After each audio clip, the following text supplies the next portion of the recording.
일본인들은 음식을 먹기 직전 늘 한 가지 의식을 치릅니다. 정중히 두 손을 모으고 주문을 외우듯 나직하게 이타다키마스라고 읊조리는 거죠. 심지어는 아무도 없는 방에서 혼자 밥을 먹을 때조차 이 인사를 빼놓지 않습니다. 아마 많은 분들이 이런 장면을 일본 여행 중 식당에서 혹은 영화나 애니메이션 속에서 분명 보았을 겁니다. 단 2, 3초도 걸리지 않는 이 짧은 행동 안에는 일본이라는 나라를 이해할 수 있는 많은 키워드가 들어 있습니다. 얼핏 우리의 잘 먹겠습니다처럼 그저 밥 먹기 전에 간단한 인사 정도로 보입니다. 하지만 그 이면을 들여다보면 일본 특유의 정령신앙과 애니미즘, 그리고 민폐를 싫어하는 메이와쿠와 수치심 문화가 촘촘하게 얽혀 있습니다. 이타다키마스라는 작은 창을 통해 일본인의 속마음과 집단 심리, 그리고 세상을 대하는 방식을 들여다봅니다. 먼저 이타다키마스의 뜻부터 알아보죠. 우리는 흔히 잘 먹겠습니다라고 번역합니다. 하지만 이는 의미의 핵심을 놓친 번역입니다. 이타다키마스의 어원은 일본어 동사 이타다쿠입니다. 받다라는 뜻이지요. 그런데 그냥 받는 게 아니라 위에서 내려준 것을 머리 위로 받들어 받는다는 의미가 강합니다. 기본적으로 아주 공손한 태도죠. 그래서 이 말의 뜻은 잘 먹겠습니다가 아니라 겸허히 받습니다에 훨씬 가깝습니다. 원래 이타다쿠라는 말은 귀족이나 무사계급처럼 신분이 높은 사람들만 쓰던 매우 격식 있는 궁중 언어였습니다. 신에게 바친 음식을 내려받거나 윗사람에게서 물건을 받을 때나 사용하던 표현이었죠. 음식은 인간의 것이 아니라 자연이나 신이 내려준 하사품이라는 전제가 깊게 박혀 있습니다. 이 표현을 서민들도 쓰게 된 건 불교의 영향이죠. 특히 정토진종 계열의 사찰에서는 식사 전 내 입으로 들어오는 생명에 대해 소리내어 고마움을 표하는 관습이 있었습니다. 내가 살기 위해 다른 생명을 희생시켰다는 피할 수 없는 죄의식과 그에 따른 깊은 부채감이 이 관습의 뿌리입니다. 미안함과 고마움이 뒤섞인 이 무거운 마음가짐이 사찰 문턱을 넘어 일반 서민들에게로 번져 나갔습니다. 그렇게 해서 음식을 먹기 전 나를 위해 희생된 생명에 대해 최소한의 예의를 갖춰야 한다는 생각이 도덕적 의무처럼 일본인들 사이에 조금씩 자리하게 된 것이죠. 지금처럼 전국 어디서나 같은 말과 같은 자세를 취하는 국민적 루틴이 된 것은 근대에 들어서입니다. 전쟁과 흉작으로 배고팠던 대공황기와 군국주의 시절 일본은 국민 정신교육의 차원에서 음식의 소중함과 감사의 태도를 강조했습니다.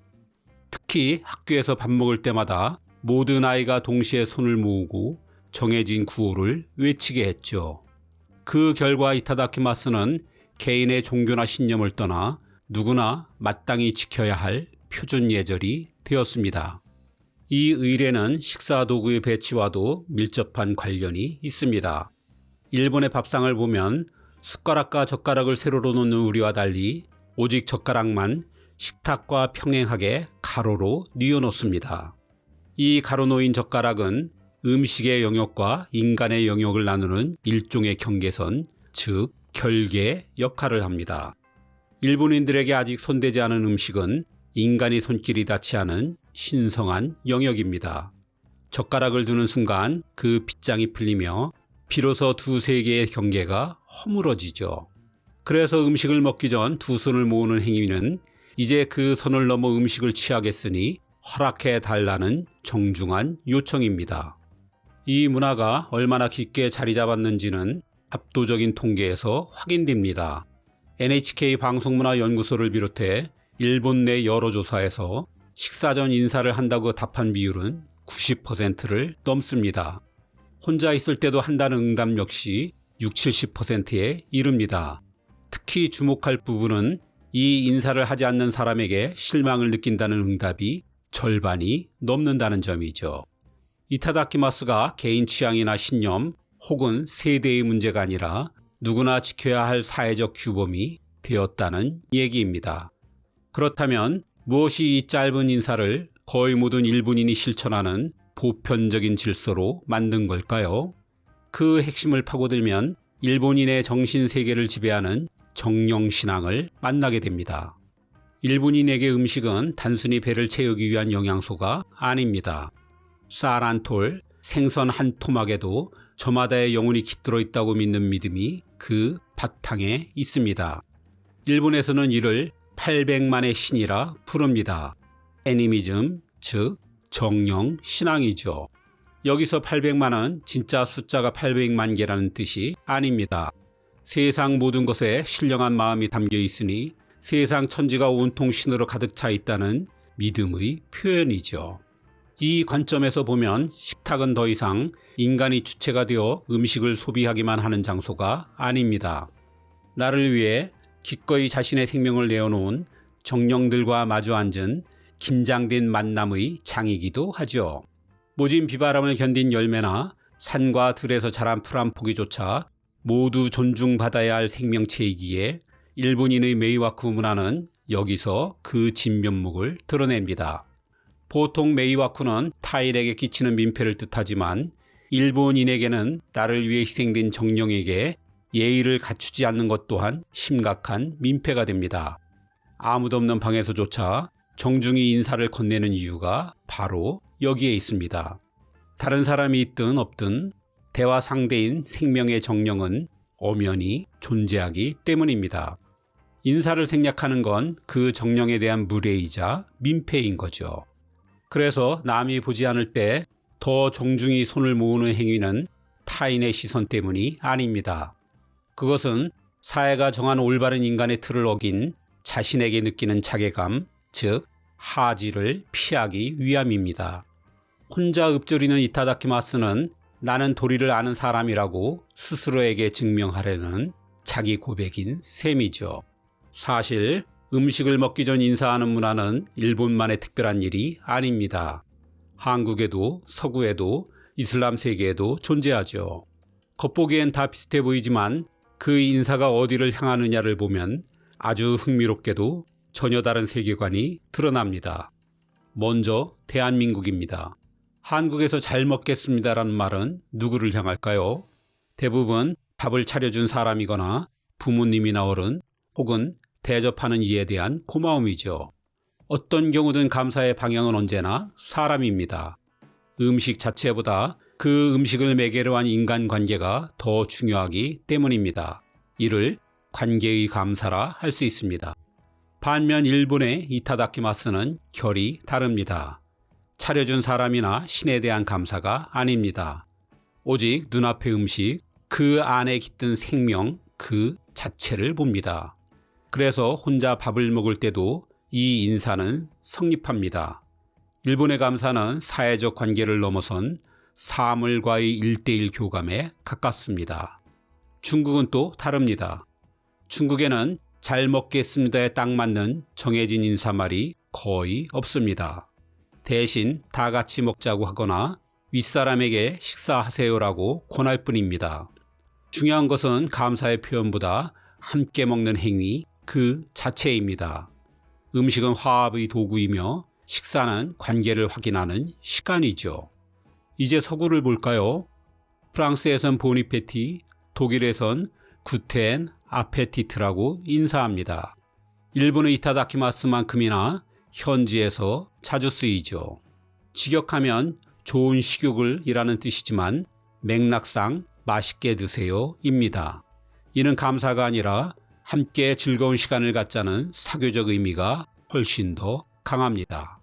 하지만 대부분의 기독교나 이슬람 문화권으로 들어가면 얘기가 다릅니다. 식사 전 기도는 음식을 허락한 절대자를 향합니다. 감사의 대상은 사람이 아니라 신이죠.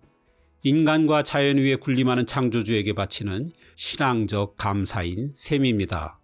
이슬람권에서 알라의 이름으로라고 읊조리는 것도 같은 맥락이죠. 정리해보면 이렇습니다. 한국은 누가 이 밥상을 차렸는가를 묻습니다.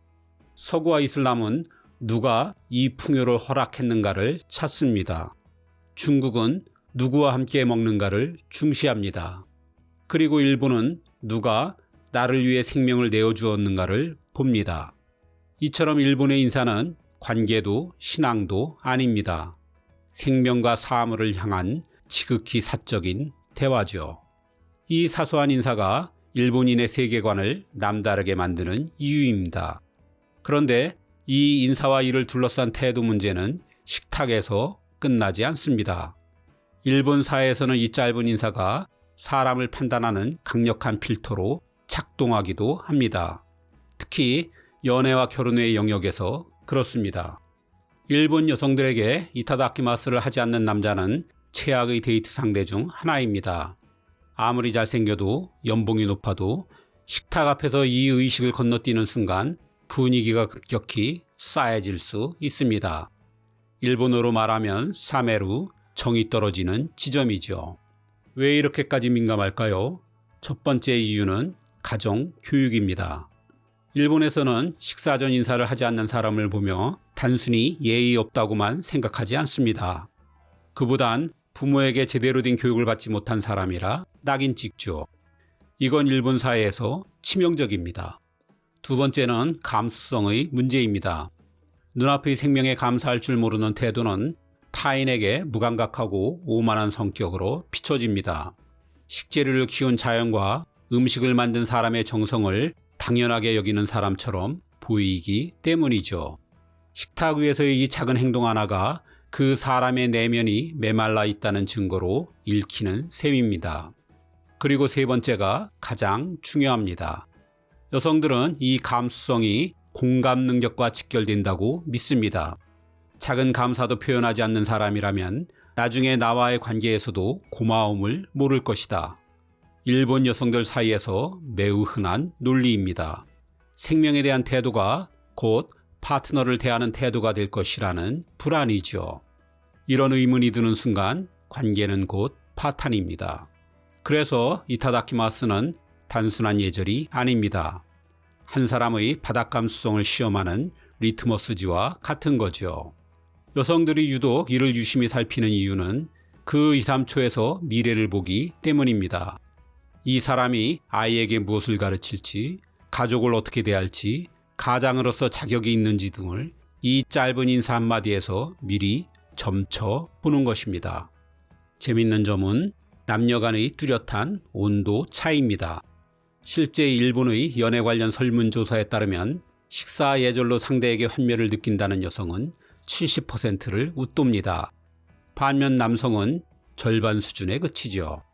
남성들은 상대의 여성의 인사를 생략해도 배가 많이 고픈가 보다라며 대수롭지 않게 넘기는 경우가 많습니다. 여성에게 이 인사가 그 사람의 인성을 걸러내는 까다로운 필터라면 남성에게는 있으면 좋고 없어도 그만인 습관 정도로 인식되는 셈입니다. 하지만 오랜 시간 이어져 온 이 인사 문화도 현대 사회의 거센 물결 앞에서는 조금씩 흔들리는 모습도 보입니다. 2010년대 들어 일본 사회 내에서도 효율과 개인주의가 강조되면서 이타다키마스를 둘러싸고 조금씩 균열이 생긴 것입니다. 변화는 일상에서 나타났습니다. 식탁 앞에서 두 손을 모으는 대신 한 손으로 스마트폰을 보며 건성으로 인사를 던지는 젊은 층이 늘고 있습니다. 아예 말하지 않고 바로 먹기 시작하는 학생들도 눈에 띄게 많아졌죠. 이 문제는 지금도 트위터와 대형 커뮤니티에서 심심치 않게 다뤄지는 소재입니다. 기성세대들은 이를 두고 정령과의 교감을 방해하는 행위라며 우려 섞인 시선을 보냅니다. 더 충격적인 사례도 있었습니다. 도쿄 인근의 일부 초등학교 학부모들이 우리는 매달 꼬박꼬박 급식비를 내고 있는데 왜 내 아이가 음식을 준 사람에게 고개를 숙여야 하느냐며 식사 인사를 거부한 것입니다. 이 소식이 뉴스로 전해지자 일본 사회는 크게 술렁였습니다. 여론은 해당 학부모들에게 압도적으로 비판적이었습니다. 이타다키마스는 요리사에게 하는 인사가 아니다. 감사하는 마음은 계산의 문제가 아니라 인간의 기본 태도다라는 반응이 쏟아졌죠. 이후 일본의 학교들은 오히려 식생활 교육을 더 강화했습니다. 쌀이 어디서 왔는지, 생선이 어떻게 식탁에 오르는지, 그 과정에서 어떤 생명이 사라지는지를 더 자세히 가르치는 것입니다. 사회적 합의도 분명합니다.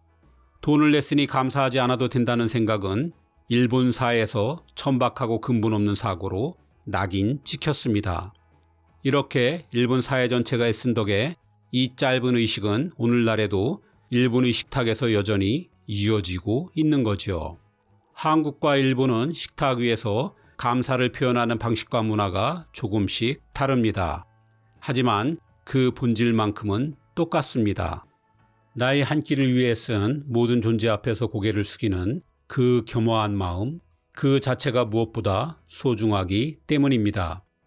오늘 여러분의 식탁은 어떤가요? 그 대상이 자연이든 농부이든 혹은 정성을 다해 음식을 준비한 가족이든 상관없습니다. 내 앞에 놓인 한 그릇의 무게와 소중함을 다시 한번 되새겨 볼 수 있다면 좋겠습니다. 기왕이면 세상을 향한 따뜻한 고마움을 담아서 말입니다.